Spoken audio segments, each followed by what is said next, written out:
Hello friends, welcome to GK craze. Friends, आज का video में हम आपका रेलवे का ग्रुप डी एग्जाम के लिए एक topic wise practice test discuss करने जा रहे हैं।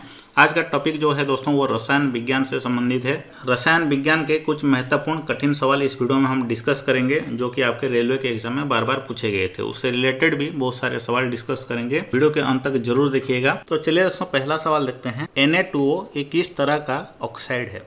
इसका सही आंसर क्या होगा? ये एक क्षारीय ऑक्साइड है, यानी ऑप्शन ए इसका सही आंसर होगा। ये एक क्षारीय यानी बेसिक ऑक्साइड है। इसका इस्तेमाल कहाँ कहाँ किया जाता है? इसका इस्तेमाल सिरेमिक बनाने के लिए और चश्मे बनाने के लिए किया जाता है। तो चलिए दोस्तों, इससे रिलेटेड कुछ सवाल मैं आपको पीरियोडिक टेबल से बता देता हूँ। यहाँ पे जो सवाल पूछा गया है वो है सोडियम ऑक्साइड, जिसका एटॉमिक नंबर 11 है, यानी परमाणु क्रमांक 11 है। तो यहाँ पे आप दोस्तों जितने भी स्काई कलर में देख रहे हैं ये सारे के सारे बेसिक ऑक्साइड यानी क्षारीय ऑक्साइड बनते हैं। जैसे कि मैग्नीशियम ऑक्साइड हो गया, MgO इसका केमिकल फार्मूला होता है। कैल्शियम ऑक्साइड हो गया, CaO। उसके बाद पोटासियम ऑक्साइड K2O। ये सारे के सारे क्षारीय ऑक्साइड बनते हैं। और जितने भी येलो कलर में हैं, जैसे कि titanium, vanadium, chromium, aluminium, gallium, germanium, astatine, zinc हो गया, टिन हो गया, ये सारे के सारे एम्फोटेरिक ऑक्साइड फॉर्मेशन करते हैं, जिनमें अम्लीय ऑक्साइड और क्षारीय ऑक्साइड दोनों का गुण होता है। और जितने भी यहाँ पे ब्राउन कलर में हैं ये सारे के सारे अम्लीय ऑक्साइड फॉर्मेशन करते हैं। Phosphorus, sulphur, chlorine, fluorine, bromine, iodine, ये सारे के सारे अम्लीय ऑक्साइड फॉर्मेशन करते हैं जब ये ऑक्सीजन से रिएक्ट करते हैं। तो सवाल इन्हीं में से ही पूछा जाएगा। परमाणु क्रमांक 10, 18, 36, 54 वाले तत्वों को क्या कहते हैं? तो क्या कहते हैं? सही आंसर हो जाएगा उसे निष्क्रिय गैस यानी अक्रिय गैस भी कहते हैं। ऑप्शन डी इसका सही आंसर होगा। तो यहाँ पे जो सवाल पूछा गया है, परमाणु क्रमांक 10, 18, 36 किसके होते हैं? देख लीजिए यहाँ पे जो 10 होता है नियॉन का होता है, 18 किसका होता है? आर्गन का होता है, 36 किसका होता है? क्रिप्टन एंड जेनन का 54 होता है। ये सारे के सारे दोस्तों 18 नंबर का ग्रुप यानी समूह में आते हैं। ये सारे के सारे निष्क्रिय गैस हैं। तो ऑप्शन डी इसका सही आंसर हो जाएगा। डायरेक्ट दोस्तों सवाल पूछा जाता है ये जो निष्क्रिय गैस का परमाणु क्रमांक क्या होता है? जैसे कि रेडन का परमाणु क्रमांक क्या होता है? सवाल पूछा गया था, 86 होता है। जेनन का परमाणु क्रमांक कितना होता है? 54 होता है। क्रिप्टन का 36 होता है। आर्गन का 18 होता है। याद रखिए दोस्तों। अगला सवाल है, चूना क्लोरीन के साथ अभिक्रिया करके क्या बनता है? क्या बनाता है? सही आंसर क्या होगा? ब्लीचिंग पाउडर बनाता है, क्योंकि जो चूना का केमिकल फॉर्मूला होता है कैल्शियम ऑक्साइड यानी CaOH2। क्लोरीन का केमिकल फॉर्मूला होता है Cl2। इन दोनों का रिएक्शन होता है तो CaOCl2। ये ब्लीचिंग पाउडर का केमिकल फॉर्मूला है। सवाल डायरेक्ट भी पूछा जाता है कि ब्लीचिंग पाउडर का फॉर्मूला क्या है, तो इसको कैल्शियम ऑक्सीक्लोराइड भी कहते हैं ब्लीचिंग पाउडर को, क्योंकि इसका जो केमिकल फॉर्मूला है CaOCl2 है। और साथ साथ ब्लीचिंग पाउडर को और क्या कहते हैं? विरंजक चूर्ण भी कहते हैं। इसका उपयोग क्लोरोफॉर्म तथा क्लोरीन गैस बनाने के लिए किया जाता है। और दोस्तों ये भी याद रखिए, इसको कैल्शियम हाइपोक्लोराइड भी कहा जाता है। और इसका इस्तेमाल पीने का जल को शुद्धिकरण में भी किया जाता है। तो बढ़ते हैं नेक्स्ट सवाल की ओर। नेक्स्ट सवाल उससे रिलेटेड है, ब्लीचिंग पाउडर का उपयोग किसके लिए नहीं किया जाता है? निम्न में से किसके लिए नहीं किया जाता है? इसका सही आंसर होगा ब्रेड बनाने के लिए इसका इस्तेमाल नहीं किया जाता है। और बाकी के जो ऑप्शन हैं, रसायनों का ऑक्सीकरण में किया जाता है क्योंकि ये एक ऑक्सीडाइजिंग एजेंट है। उसके बाद कपास की ब्लीचिंग में भी किया जाता है। पानी को कीटाणु रहित करने के लिए भी किया जाता है। तो दोस्तों ये भी जानिए, तो ब्रेड बनाने के लिए किसका इस्तेमाल किया जाता है? किस केमिकल कंपाउंड का? सोडियम बाइकार्बोनेट का। इसका केमिकल फॉर्मूला क्या है? NaHCO3। इसको सोडियम बाइकार्बोनेट कहते हैं या बेकिंग सोडा भी कहते हैं। और दोस्तों आगे बढ़ने से पहले अगर आप हमारा एप्लीकेशन डाउनलोड नहीं किए हैं तो कर लीजिएगा, क्योंकि दोस्तों यहाँ पे विज्ञान के सब मिलाकर के 5000 क्वेश्चन डाले गए हैं। जीव विज्ञान, भौतिक विज्ञान, रसायन विज्ञान सभी के यहाँ पे देख सकते हैं। चाहे आवर्त सारणी हो गया, सभी को टॉपिक वाइज यहाँ पे डाला गया है। तो इस वीडियो का डिस्क्रिप्शन बॉक्स में लिंक है, डाउनलोड कर लीजिएगा। इंग्लिश में, हिंदी में, दोनों लैंग्वेज में मिल जाएंगे। यहाँ पे देख सकते हैं, सिर्फ ग्रुप डी के लिए इस एप्लीकेशन को बनाया गया है। तो चलिए दोस्तों आगे बढ़ते हैं। दोस्तों नेक्स्ट सवाल है, इनमें से कौन सा एक ताम्र अयस्क है? इसका सही आंसर क्या होगा? Option C malachite. ये एक ताम्र का अयस्क है। ऑप्शन सी इसका सही आंसर हो जाएगा। कुछ डिटेल्स में जानते हैं। ताम्र के और भी बहुत सारे महत्वपूर्ण अयस्क हैं जो कि एग्जाम में पूछे जाते हैं। वो है क्यूप्राइट, कॉपर पायराइट। ये दोनों भी एग्जाम में पूछे जाते हैं। ये ताम्र के अयस्क हैं। और आयरन के अयस्क क्या क्या हैं? लिमानाइट, हेमाटाइट, मैग्नेटाइट, आयरन, पायराइट, याद रखिए। और जिंक के महत्वपूर्ण अयस्क सब क्या हैं? Zincite, calamine, zinc blende. और सोडियम के महत्वपूर्ण अयस्क हैं साधारण नमक, चिली सल्टपीटर एंड बोरेक्स।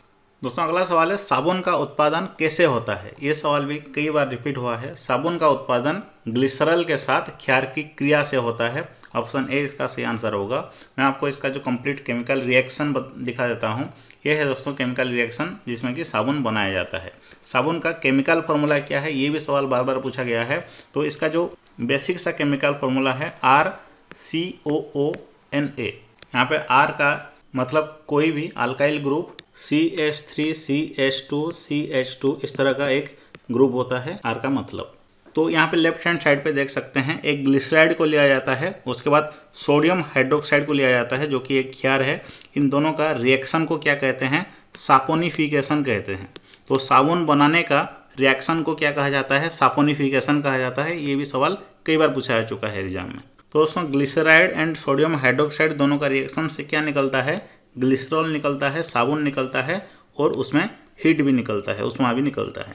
तो इस रिएक्शन को याद रखिए क्योंकि इसी से ही 3-4 सवाल बनते हैं। तो अगला सवाल देखते हैं दोस्तों। नेक्स्ट सवाल है कैल्शियम हाइड्रोक्साइड के साथ कैल्शियम हाइड्रोक्साइड का केमिकल फॉर्मूला क्या होता है? CaOH2। इसके साथ जब कार्बन डाइऑक्साइड गुजरती है यानी दोनों का जब मिलन होता है, दोनों का रिएक्शन होता है, CO2 इसके साथ जब मिलता है तो उससे बनने वाला अवक्षेप का रंग कैसा होता है? तो इन दोनों का रिएक्शन से क्या बनता है देखिए ध्यान से, Ca और यहाँ से आ जाएगा CO2 और OH का यहाँ पे 2 मॉलिक्यूल हैं तो ऑक्सीजन इधर आ जाएगा तो ये हो जाएगा CaCO3 यानी कैल्शियम कार्बोनेट प्लस H2O। ये हो जाएगा इसका केमिकल रिएक्शन। तो कैल्शियम कार्बोनेट बनता है, जो अपक्षेप बनता है वो कैल्शियम कार्बोनेट बनता है। इसका रंग क्या होता है दोस्तों? इसका रंग सफ़ेद होता है। ऑप्शन डी इसका सही आंसर हो जाएगा। कैल्शियम कार्बोनेट का रंग सफ़ेद होता है। नेक्स्ट सवाल है निम्न में से विषम चुनें। तो ध्यान से देखिए, ऑप्शन ए में है पारा, ऑप्शन बी में है पारद या क्विक सिल्वर, ऑप्शन सी में है हाइड्रारजिरम, ऑप्शन डी में है ब्रोमोस। तो सभी ऑप्शन को ध्यान से देखिए। पारा यानी मर्क्यूरी जिसका केमिकल फॉर्मूला होता है Hg। इसको दोस्तों पारद भी कहते हैं और क्विक सिल्वर भी कहते हैं। तो दोनों ऑप्शन सेम हैं। और इसको लाटिन, इसका जो लाटिन नेम क्या है? इसका लाटिन नेम है हाइड्राजिरम। तो ऑप्शन ए बी सी ये तीनों के तीनों पारा का ही नाम है। ऑप्शन डी में है ब्रोमोस। ब्रोमोस क्या है? ये एक दवाई का नाम है जिसका इस्तेमाल सिरदर्द के लिए किया जाता है। तो ऑप्शन डी इसका सही आंसर हो जाएगा। और सवाल दोस्तों ये भी पूछा गया था, ये जो मर्क्यूरी है इसका एटॉमिक नंबर यानी परमाणु क्रमांक क्या होता है? 80 होता है। ये कौन सा ग्रुप में आता है? 12 नंबर का ग्रुप में आता है। कौन सा आवर्त में आता है? 6 नंबर का आवर्त में आता है। तो अगला सवाल है सल्फर ने अपना नाम किस भाषा से लिया है? तो सही आंसर इसका हो जाएगा सल्फर ने अपना नाम लैटिन भाषा से लिया है। तो डिटेल्स में देखिए, सल्फर एक रासायनिक अधातु तत्व है। इसका लैटिन भाषा से नाम लिया गया है और इसकी उत्पत्ति लैटिन भाषा का शब्द सल्फुर से हुई है। ये आवर्त श्रेणी के तीसरे आवर्त और 16वें ग्रुप में रखा गया है। इसको किस ब्लॉक में रखा गया है? पी ब्लॉक में रखा हुआ है। और उसमें जितने भी महत्वपूर्ण धातु हैं, जितने भी महत्वपूर्ण धातु या अधातु हैं उनका लैटिन नेम को जरूर याद करके जाइएगा क्योंकि डायरेक्ट सवाल पूछा जाता है, जैसे कि अभी पूछा गया था मर्क्यूरी का। नेक्स्ट सवाल देखते हैं, निम्नलिखित में से कौन सा एक अधात्विक खनिज है? तो निम्न में से कौन सा एक अधात्विक खनिज है? इसका सही आंसर क्या होगा? इसका सही आंसर हो जाएगा गंधक। ये एक अधात्विक खनिज है। चांदी, प्लेटिनम, लोहा ये सारे के सारे धात्विक खनिज हैं। तो डिटेल्स में जानते हैं। अधात्विक खनिज जिन खनिज पदार्थों में लोह धातु या धात्विक अंश नहीं पाए जाते हैं उन्हें अधात्विक खनिज कहा जाता है। जैसे कि दोस्तों नाइट्रोजन, पोटास, अभ्रक, गंधक ये सारे के सारे अधात्विक खनिज हैं। ये विद्युत के कुचालक होता है। लेकिन दोस्तों धात्विक खनिज विद्युत के सुचालक होते हैं। और कुछ एग्जाम्पल है लोहा अयस्क, मैंगनीज अयस्क, चांदी, प्लेटिनियम। तो बढ़ते हैं नेक्स्ट सवाल की ओर। दोस्तों नेक्स्ट सवाल है, निम्नलिखित में से कौन सा कार्बन का एक संयुक्त रूप नहीं है? तो ध्यान से देखिए, चौक, मार्बल, हीरा, डोलमाइट। इसका जो सही आंसर हो जाएगा दोस्तों हीरा। एक कार्बन का एक संयुक्त रूप नहीं है क्योंकि दोस्तों एक कार्बन का एक शुद्धतम रूप है। हीरा के प्रत्येक कार्बन परमाणु 4 अन्य कार्बन परमाणुओं के साथ सह संयोजी बंधों द्वारा जुड़े होते हैं यानी हीरा में दोस्तों सिर्फ कार्बन ही कार्बन पाया जाता है और उसके साथ कुछ भी नहीं पाया जाता है, तो वो शुद्धतम रूप है कार्बन का, संयुक्त रूप नहीं है। ऑप्शन सी इसका सही आंसर हो जाएगा। दोस्तों नेक्स्ट सवाल है, कितने परमाणु सोडियम कार्बोनेट अणु में मौजूद होते हैं? तो सोडियम कार्बोनेट का केमिकल फॉर्मूला आपको आना चाहिए इस क्वेश्चन को करने के लिए। सोडियम कार्बोनेट का केमिकल फॉर्मूला क्या है? Na2CO3। तो यहाँ पे सोडियम के 2 परमाणु हैं, उसके बाद कार्बन का 1 परमाणु है, ऑक्सीजन का 3 परमाणु है, सभी को मिलाएंगे तो कितना हो जाएगा? 6 परमाणु हैं सोडियम कार्बोनेट के अणु में। तो ऑप्शन ए इसका सही आंसर हो जाएगा।